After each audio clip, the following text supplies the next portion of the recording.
Hey guys, subscribe for daily content. And if you're shopping for gear, make sure you check out the description for the newest items at some of the very best online retailers. There's also links for some of the items that I personally recommend. Thanks! What's going on YouTube? Metal Complex here, and today I've got another short little unboxing to share with you guys. This package was sent by Alan. Alan, this has arrived in rough shape, but I think everything you sent is still in there. We're going to find out together. Thanks so much to my generous patrons who are supporting me right now. Link for Patreon down below. And please make sure to follow me on Instagram at metal_complex. Okay.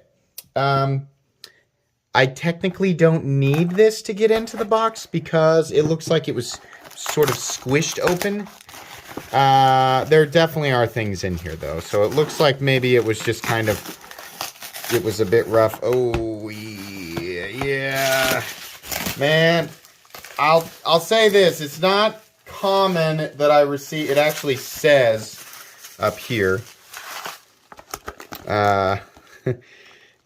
received in bad condition. So, it's gonna happen. I've had hundreds and hundreds and hundreds of packages sent to me, and I've only ever had 2 now that were received that way. So that is kind of a bummer. I know that people don't like to have their original boxes smashed up. But, you know, sometimes that does happen. What do we have here? The first, yes, okay. So the knife itself appears to be in great condition. Doesn't seem to be damaged. A couple of, maybe just a fingerprint or something right there. I don't know. I'm not really sure. In any case, what we have here is the Highball XL, I believe. And it should say, yeah, the Highball XL. So, when Kershaw ZT a long time ago sent me a bunch of things from their 2021 line to take a look at. This was one of the knives that stood out. This is a I believe, let me go, steel frame lock, which I'm not a huge fan of, but it is a manually opening knife, a less expensive knife from Kershaw that's manually opening and in D2. The action's really good on it. The profile is really good on it. The grind is really good. One of the only things that I don't like is the bill of the clip.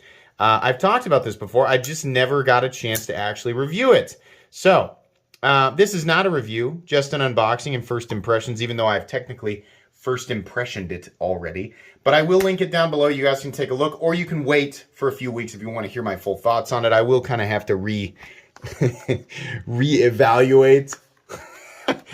This next one here is, yeah, this was one of the ones that I did not request to look at from Kershaw, but then I got curious about it, and it is the Endgame.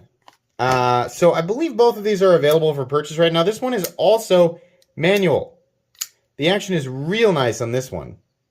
Yeah, really smooth. This is also a steel frame lock. It's got this this big cover plate, which I kind of like. It allows me to put my thumb, like if I'm going to flip it from this side or if I'm going to flip it from this side, it allows me to put my finger, I've got more space. I'm not landing on that exposed frame lock. You're kind of landing with your index finger here or with your, you know, this finger here. If you want to put it up a little bit higher, you can do that. And there's not much room for it to actually land on the lock bar, which is kind of nice. D2 also, that's the, both of these, I believe, the symbol for in-house design right there. That little thing, the crescent moon with the meteor falling through it, is what it looks like to me. But yeah, this is interesting. There's a lot going on here, a lot of plates and sort of mechanical parts, right? Some people like that look. I'm not super into it, but, you know, I'll judge the design itself. Ergonomics are okay. It does still have that bill. You know, it's sticking way up there, so you're definitely going to feel it. These are both sharpened really well. This one is, I think, especially thin. Yeah, very. You can see that, how that taper there. And then this guy right here, really almost the same taper. This one just has more of a prominent flat. This kind of has like a bead blasted finish. And then this is a straight up tumbling, which actually looks pretty nice.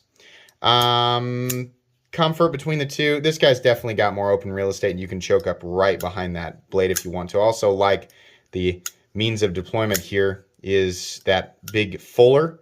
So you can do your thumb flicks, you can do your reverse flicks, or you can do probably, yeah, your Spidey Drop for the the fancy tactical drop, right? This one's just a straight up flipper, which works pretty well.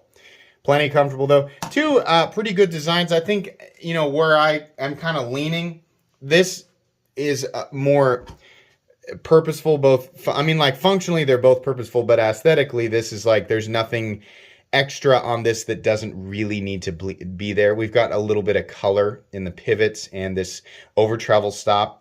Everything else is pretty straightforward. This guy's got some extra, right? Some people like some extra, but I don't know. There's not a whole lot more that I can say right now. I'll do the full review. Each of these knives will of course get its own review maybe 3 to 4 weeks down the road, so you guys can you know, wait until I do that, or like I said, you can go check these knives out right now. That's going to be pretty much it. Glad that both of these knives arrived, even though the box was damaged, so that's good. But I think that's going to be pretty much it today, guys. Be sure to follow me on Instagram at metal_complex. If you enjoyed this video, leave a like. If you'd like to check out my other content, I do, of course, have lots of videos of knives that are either expensive or inexpensive that I do or don't like, so check those out. And if you enjoy all my content, go ahead and click on that Metal Complex logo right there and subscribe, because there's definitely more coming. Thanks again for watching, everybody, and have a great day.